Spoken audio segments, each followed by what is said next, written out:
future.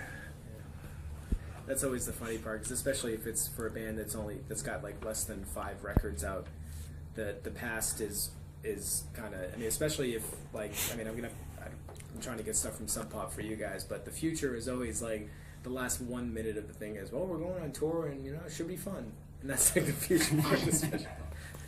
We're gonna wrestle alligators or something. We're rolling, okay. So to begin with, actually, can you talk about Aberdeen and what kind of town it's like, what kind of town it is? Aberdeen's full of nice people, hard-working people, and it's kind of a dreary place, that's for sure. And I've always said it's always like Chicago, like Boise, Seattle, Olympia, Aberdeen, China. You know, so it's kind of on the edge of the United States. And its isolation has to do with a lot of the attitude there, you know. But I think things are changing now because, you know, now we've got like 40 channels of cable, so a lot more ideas are coming in there. Is it, are things good there now? I mean, I know it was kind of bad for No, well, I haven't really been down there too much, so I can't really say. I guess they're all right. People get by down there. There's, you know, a big crisis, depression. Is I mean, this might have happened even long before you were born, but has the logging industry kind of been on the downside lately? Yeah, it's finished pretty much because all the federal timberlands and state lands pretty much all cut down. Private lands too, so they want to go for the lots of the old growth stuff. And it's kind of screwy, really. Just kind of like flogging a dead horse. You know, that's old technology. They can have like all kinds of like hybrid fiber boards and stuff that do. It's way better than plywood, but a lot of politics involved there. So. Do you think being in a town like that where there wasn't much going on, or you might have been bored I mean, I know I grew up in a small town that drove me nuts, and just searching for something to do was kind of hard. Do you think I had a lot of fun there, you know. I cut you off though. What? That's okay. I don't know. I had a lot of fun there, but you know, a lot of times the fun is pretty destructive fun. You know, like alcohol. I always had one friend I hung around with, and we had one car, so we'd have to drive around together, cause trouble. And we'd go down to Portland or up to Seattle or Olympia or Tacoma, go out to the beach. You can drive on the beach in Washington State. It's awesome. You get going about 50 and just hit the emergency brakes. Or you just tear it up, kill all the clams and crabs and all that. And go through the surf, get the car all sandy and rusty. And what kind of car? Usually some dilapidated Impala or something like that. Yeah. Sounds like by the time I said insert different names. Yeah. Do you think that, and it maybe in having to sort of invent your own fun and everything, since there weren't anything set up or anything, do you think that had anything to do with you picking up a guitar? Oh yeah, totally. But there's also like a passion for music too. It's like I always loved music. I always had to listen to music, and I was always into any kind of music. And after a while, I got bored of like rock and roll because you know I was listening to like Ozzy and. You know, everybody's listening to Scorpions and Def Leppard and stuff, and after a while I was like, God, this stuff's just kind of boring. You know, it's nothing really challenging. So I just kind of dropped out. I had a job at a Taco Bell, and I worked there, so I didn't go out or anything. And then I met Buzz Osborne from the Melvins, and he turned me on to punk rock, and that was like, love of music blossomed again. It was really good. It was actually my next question. What kind of things did Buzz turn you on to? Flipper and Black Flag and Butthole Surfers and DRI and any 3 initials really, like MDC, yeah. Oh, MDC, and that's where I started getting really political too. It's like listening to all those crazy Berkeley ranters going off. You know, John Wayne was a Nazi, or we are Reagan war puppets, and you know, MDC was just insane. They had like they had the single out that showed like these like death squad victims. It was just horribly mutilated corpses. Just like, ugh. My dad saw that and got really mad. like, you think that's cool? I go, no, I don't think it's cool, but it's like beats some like Frazetta, or whatever the guy is, heroic Viking picture, you know, and that's what they're trying to say. So I kind of got indoctrinated into politics through punk rock. Was Dead Kennedys in there too? Oh, totally. Yeah, how could I skip them? They were the archetypal political punk rock band. California Uber Alice. Let's see, where are we? Do you remember, can you sort of tell about you, Kurt had been trying to persuade you for a while to play with him and do stuff, right? But you took a while to warm up to the idea? I don't know if he tried to persuade me. Maybe he did. We kind of had stuff going off and on, but it wasn't too serious. And then one day, he gave me a tape he made with Dale Crover from the Melvins. He went up to Tacoma to his aunt's house, and I thought it was really cool. And I went up to him, let's start a band. And so that's when we scrounged all this equipment together, because he had a guitar and this little amp that used to be my brother's, but somehow he got a hold of it, some kind of pot deal or something, I don't know. And I scrounged up a bass and an amp, and we found this guy, Aaron Burkhart. He was like the first pick for the Melvins drummer, but he didn't make it because Dale got the job. So we got Aaron in the band, and he had this piece of crap drum set. It was amazing. He had this cymbal that was totally intact, but he'd hit it, and it sounded like a hitting that table there. It was like totally dead. It was amazing, because usually cymbals can get all cracked and messed up and just go make some kind of noise. This thing was just like so, but it was something. It looked good there. Was that the Fecal Matter tape? Yeah, it was. Yeah, and Spank Through was on there. Yeah. Do you remember the first time you played together?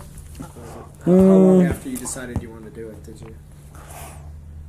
Oh, really? It came together really fast.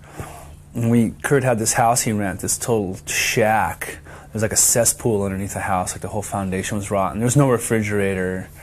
It was really bad. I got him a refrigerator though, out of my stepmom's grandmother's basement. This old, like early 50s Kelvinator or something like that. But it was. Things came together really fast. Within a week, we had a set. I think we had like a half-hour set. We had Floyd the Barber, Spank Through. I think we had Love Buzz, and boy, there were some other songs that are like totally, really early. They were like on Bleach too. Which ones were they though? They were Hairspray Queen, yeah, that kind of stuff. That was all really early stuff.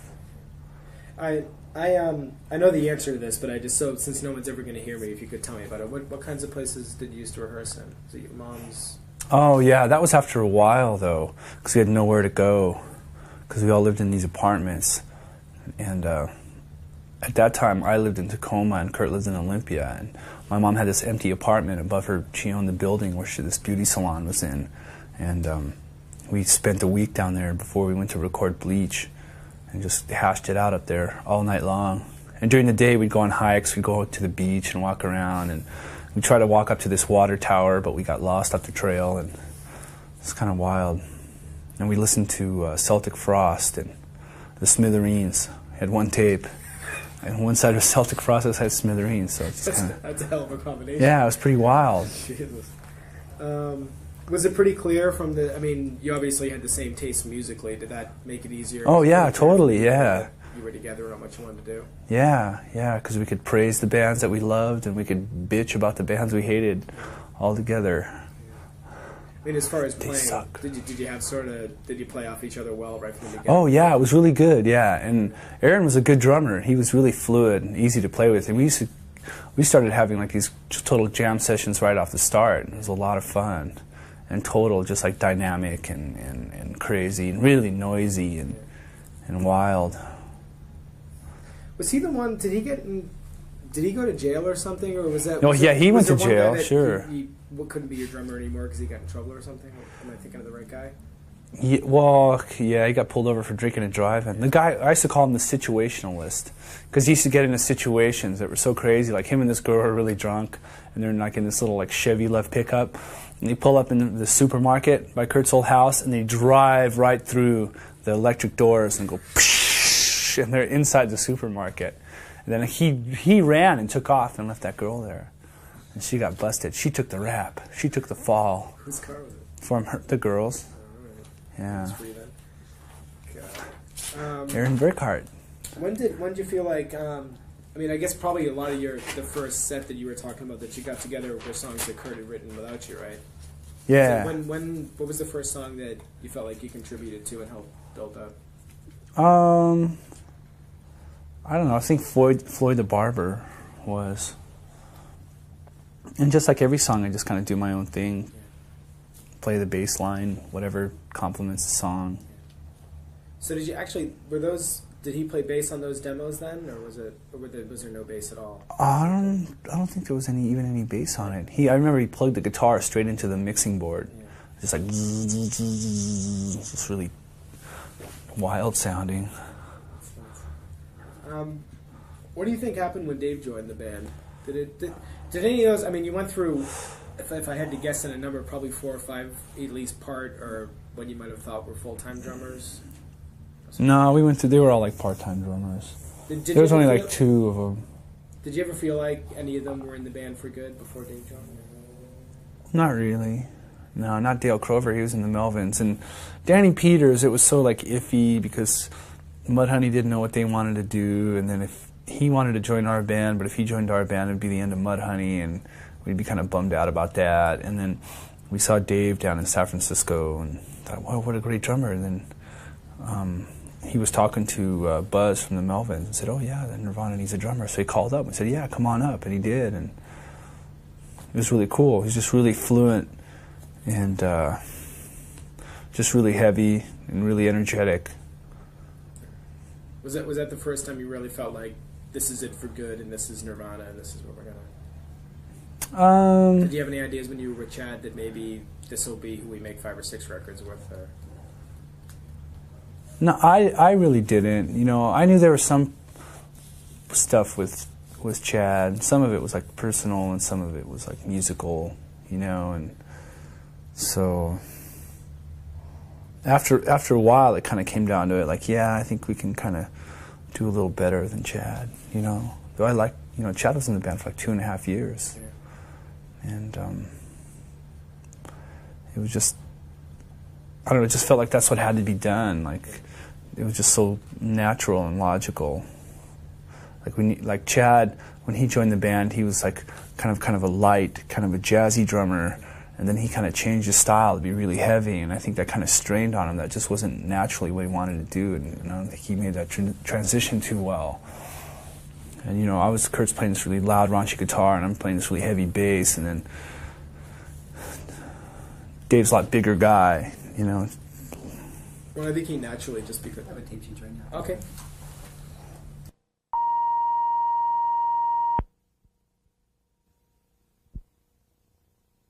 Are they pretty new, or? No, they broke up already.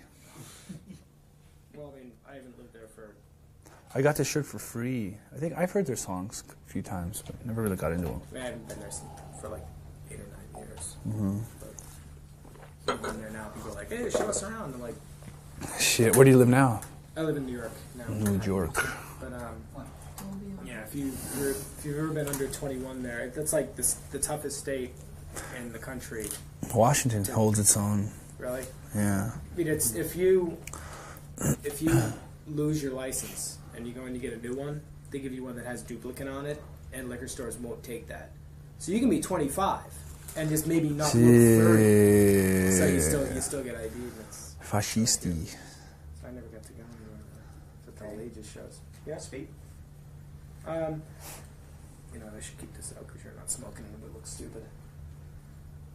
And the David all kind of blended in, so it didn't matter. What you were saying about Dave, though, I mean, I think, aside from him, I mean, actually, I've never seen a full picture of Chad, didn't know how big he was, but aside from him being bigger, I mean, I think probably just the drummers and the bands that he listened to probably made him think, you know, this is the way to drum anyway. I know he was a big Zeppelin fan. Yeah. That he probably had those tendencies anyway. Mm-hmm. Mm-hmm. Yeah. He's just a really hard hitter. Yeah. And people are pretty awestruck by him, so. Well, he's a hard hitter, but he's also, I mean, he also can be subtle when he needs to be subtle. Yeah. I'm glad he's not here, so I can. Yeah, he's got some good, comes up with some good stuff, that's for sure. Even his really hard hits, though, are so clean that it's amazing. I mean, and I've probably heard Nevermind a couple hundred times now, but was listening to it the other day, and just even some of the really hardest blasts he'll have in the whole record. They're so, it's like he hit it once and you just multiplied it, you know, on the record electronically or something, because it's so clean where everything sounds. That's just the way it is. I mean, just technique, I guess. Yeah. Was it really hard to fire Chad? Yeah, it was a bummer. Kurt and I were always really bad at stuff like that. All the other drummers just kind of flaked out, kind of lost them. But for Chad, he was in the band for so long, we thought we owed it to him. So we drove out there, Kurt's junky car. I drove, laid it on him, and then took off. It's like, fuck.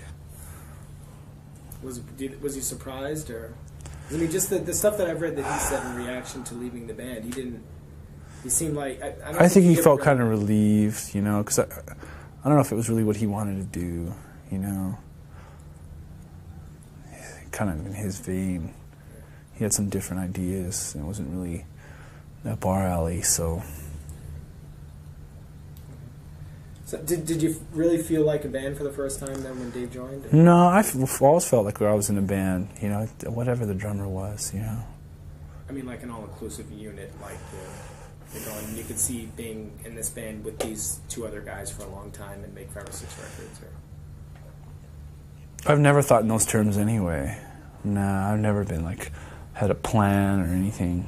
You know, I just kind of did it, had as much fun as possible while doing it, and never had any goals or anything. Just kind of make good music. I was always serious about the music, and that probably held us back for a long time too, like being on Sub Pop and stuff, because we didn't have a manager or anything, so there was like really no vision in the band. It was just doing the music and just kind of going on tour, and it was just, you know, just like coming from Aberdeen, it was like, you know, just to go drive around the country, like go to New York, that was an achievement right there. It was such a big goal that I, you know, couldn't see much far past that, but you do that for a couple of times. Oh, well, what's like going to Europe, and then, you know, then, wow, Sonic Youth and Dinosaur, they all signed to major labels. You know, why don't we? So that was something else to look forward to. Like there was something bigger to look forward to, like playing in Olympia when we lived in Aberdeen. That was something to look forward to. There's always something around the corner to look forward to. So there was always something there. You didn't have to think a couple of years ahead. Yeah, yeah. Speaking of that, this is actually something I've just kind of thought of too. But was it when you left, when you went to go to Geffen or DGC? That has something to do with Sub Pop was thinking about signing some distribution deal that you guys weren't psyched about being part Yeah, they were going to do some kind of big deal, and it just seemed like there was a lot of messy red tape in there, and a lot of labels wanted us too. You know, that's one of the reasons why they wanted to sign Sub Pop, because our buzz was starting to get going, so we just kind of played junior capitalist and cut out the middleman. So that had begun then, even when you were on Sub Pop, you were getting contacted by other labels and stuff? Yeah, yeah. Just from Bleach and the tours and stuff? Right? Yeah, we heard stories about them calling Sub Pop, like Chrysalis called a long time ago, and they just told them, like, drop dead, and like hung up the phone, you know, and we never caught wind of it, you know, so. I've heard stories about, and something I just actually found out recently that I never knew about, that you guys had actually started to make the second record for Sub Pop, and then we did, were yeah. interrupted by a tour or something? Or? Well, we recorded about 8 songs with Butch Vig in Madison, Wisconsin, and then we went out on tour after the recording.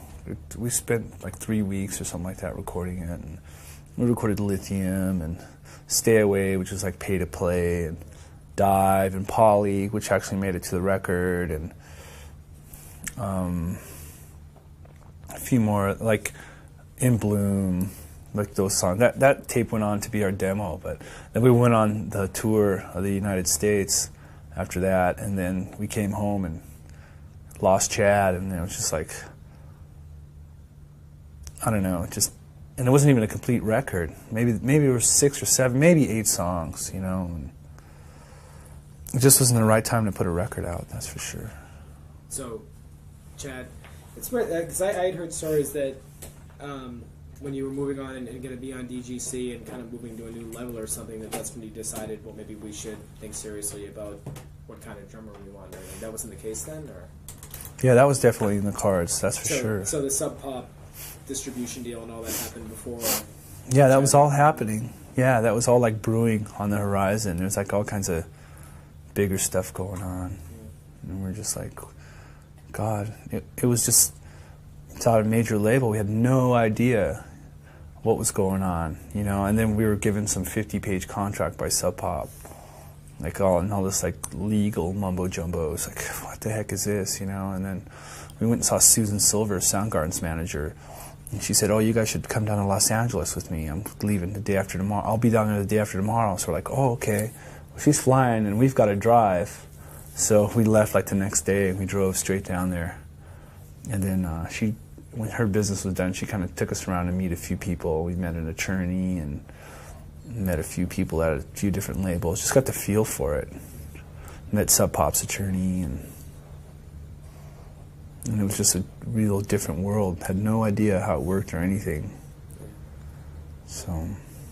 Yeah, that must have been weird, actually, knowing you were, when you went back in to record with Dave and everything, knowing you were making the record to come out on Geffen, and it must have been before where you just kind of went in and did it by yourself and submitted it, and then yeah, it was like a totally different thing. But we've been around a little bit by then, where we were comfortable with it, and there are other bands making strides in that field, and where it was a good time to do it. Yeah, I guess having seen Sonic Youth and Dinosaur do it, you might have been a little more comfortable with it. Oh, sure, yeah. They like jumped in first, and we just kind of looked like, are they floating? What's going on? You know? It could be your guinea pigs. Uh-huh. Yeah. What was that tour like with Sonic Youth? Here's where the repeating of the questions start, I guess, a little bit, but the tour with Sonic Youth that you did at the European festivals. Oh, it was insane. It was one big drunken blur is what it was. We just went psycho. I don't know why we went so crazy. We were the opening band, so we only had to play for 40 minutes a night, I guess. God, it was just a nutty tour. I think you might have just been reacting to all that was going on in the sense that everything was changing. Or just that you were there with your friends? I think because Kurt was drinking a lot. So he got into the equation, because I think I used to just be the sole drunkard and cause all the problems. Then Kurt and Dave joined in, so it was like me times 2 or whatever, times 3. So it was like total insanity.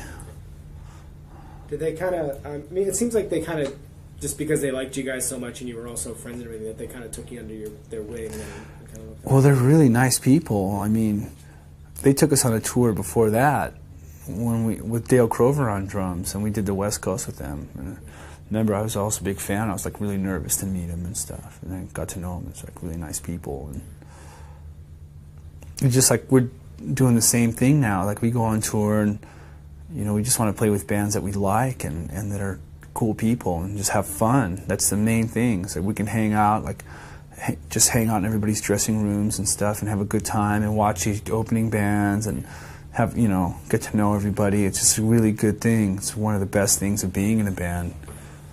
I was just going to say, that must be, I mean, for them, and now for you guys as well with your success, that must be one of the coolest things of the success that you've had, that you can handpick the bands. And Yeah. It's really neat. And not only are they your friends, but you also, while you're working, you get we make friends, you know? Yeah. They get to be our friends. Yeah. It's really neat. Yeah. When did you first hear Shona Knife, speaking of that? Wow, Chad turned us on to Shona Knife. Yeah. Back like in '89 or something, or '88. I mean, they've been around for a long time. They were on K. Yeah. They had a tape like Birding Farm or something on K. Chad was into it, and I remember on that first tour of the U.S., like driving between Phoenix, Arizona, and Flagstaff, and like everybody's just sleeping. I'm listening to it, and it's like, God, this is amazing. And I played it twice in a row. It was really good. I didn't know they were on K. I thought before these ones that have come out the last couple of years, I thought they were all imports. No, they were on K. Wow.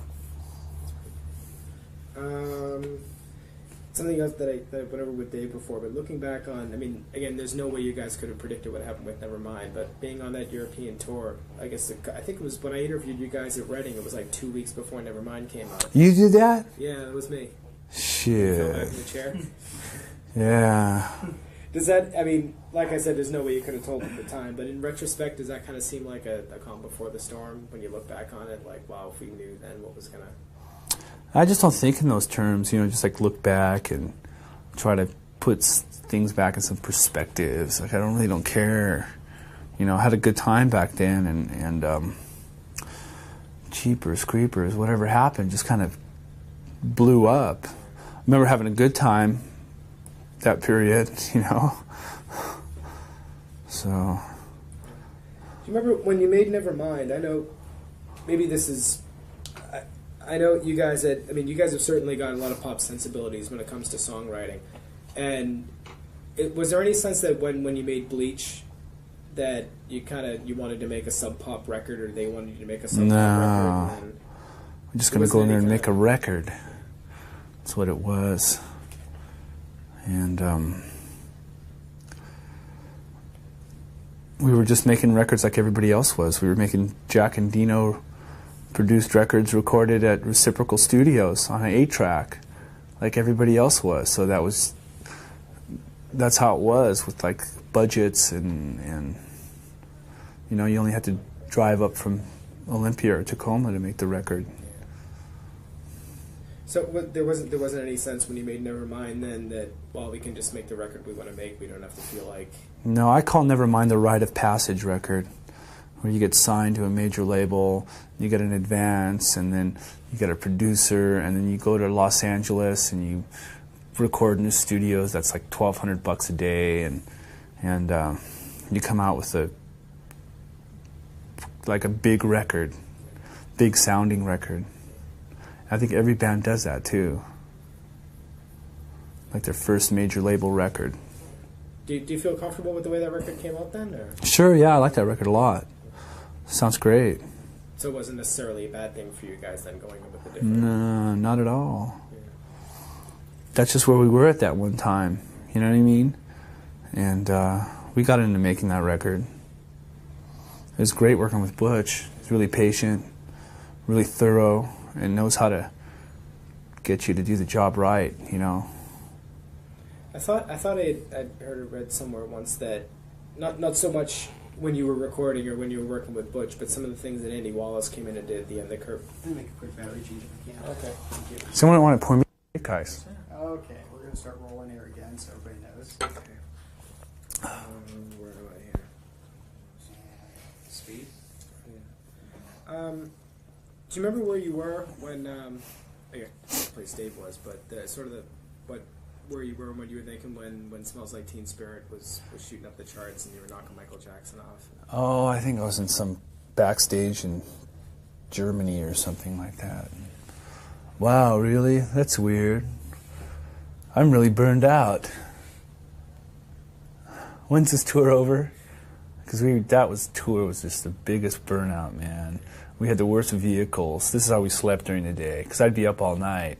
And during the day, I'm just like sitting up straight like this, like, it's like, so I was under such duress that I couldn't really fathom it, you know.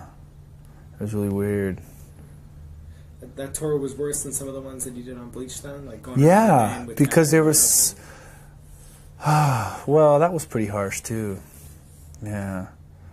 But there seemed like there was a lot more people in this around. Like we used to do our own tours, like just us three, you know. We had this van with a U-Haul trailer, and then, I'm tired of driving. Someone else drives, and you just kind of crash, stretch out and back, roomy, and here you're all squished up and bad. Yeah. Well, see, the Tad tour wasn't as long as this tour was. Like we had one day off between the United States and Europe. Well, the actual shows must have been easier, didn't you? Have a lot of equipment problems and money problems and everything when you were in Sub Pop.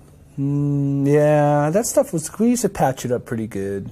Kirk got pretty good at fixing that stuff. We'd buy him guitars for like $50, $60. He'd turn them around, he'd turn the nut around, because it was always a pain in the ass because he's left-handed. So he'd always have to and he'd be playing and just hit all these knobs and stuff because the guitar's upside down. But he got pretty good at it, fixing it and stuff. And one night we just went crazy and trashed everything, threw half the stuff in a dumpster. And I think we sold one amp head to a kid for $5. Could I have that? Yeah, for $5. And we sold it to him. And it's just like smash. And then we got on the phone to John and Bruce from Sub Pop. We smashed all our gear and we need money. And they came, they sent the money too. It was great. That was a good day the next day because we actually had like $1,400 or something. It was really good. You spend it all on equipment or yeah. did you eat with some of it from we had a little left over. Like Chad bought some drum set and Kurt bought an amp and stuff. Oh, I bought a guitar case. Yeah, I had a case. I got a brand new case. It was awesome.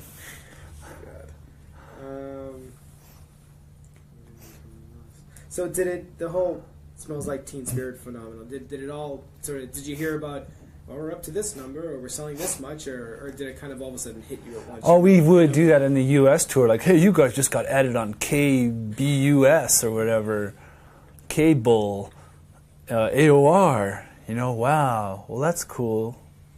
All right. And stuff like that. Like, yeah, you guys are doing pretty good. You guys are getting played on these stations where they don't regularly play you because people are calling. Like, the whole thing was such a phenomenon, you know. Like, they'd play a song and then people would call up and request, so they couldn't deny it. So they'd play it, and then the Teen Spirit video was so late, and so it was really rocking on radio before the video ever even came out. It was really wild. I mean, the song was this powerful song, you know. And I remember when we put that song together, it's like we'd look at each other and goes, God, this is kind of a Pixies ripoff, isn't it? Like, we thought there's bigger hits on that record. Like what? Like Lithium and In Bloom, and so we recorded Teen Spirit, and I remember Kurt put the vocals down, and then the next day I walked in the studio, and Butch is like, oh, you guys got to listen to this. And he had like a rough mix of it, and he just cranked it. Listened to it, like, wow, this really rocks. It was a really rocking song, really powerful, and it just really turned things upside down. And I just remember people coming up to me all the time and going, have you met anyone like you yet who doesn't like this song? I'm like, I don't think so. All the criticisms, like it's like Godzilla or More Than a Feeling. God, More Than a Feeling? Yeah, More Than a Feeling. We actually did that. We had a show once. We played More Than a Feeling, More Than a Feeling. It's More Than a Feeling. Here's the two-part question again. What did you think of Tori Amos? Oh, that was pretty nice. I don't know. I didn't get it, you know. She kind of, her style is kind of nice and stuff, but for that song, you know, that's like such a heavy song. I don't know, you know. It'd be funny to hear her do her renditions of like Paranoid by Black Sabbath and When the Levee Breaks by Led Zeppelin and maybe My War by Black Flag, you know, and Holiday in Cambodia or something. Holiday in Cambodia. You know what's funny? I mean, after that, she's busting some guy over the head with a chair. I get all this pre-promotional stuff in work, and there's actually a little EP of Smells Like Teen Spirit. Oh God, I think it's not the Lemon song. It's so of course now I'm drawing a complete blank on it, but it's you guys. It's a Zeppelin song. It's a Hendrix song, and something else. And it's this 4-song EP with all these covers that she's done, and Angie by the Stones. Oh, Angie, yeah. Which works actually. That'd be a good one. And I thought, It Smells Like Teen Spirit was kind of was interesting, except it sounds so ridiculous with the mulatto and albino part, because it's so. Yeah, it was kind of weird. Yeah. I guess she's kind of provocative and stuff, but I haven't really given her a chance and listened to her to really say anything that would be really fair. You know, I just kind of skimmed. I've got that one little single with Teen Spirit, and I heard that, and I think I heard. I don't know. I just haven't really gotten into her, so I wouldn't really know. What about Weird Al? Oh, he's a joker. They asked us if they can do it, and we said, yeah, to tell you the truth. Yeah, Weird Al wants to do a parody. I think they paid us some money and stuff.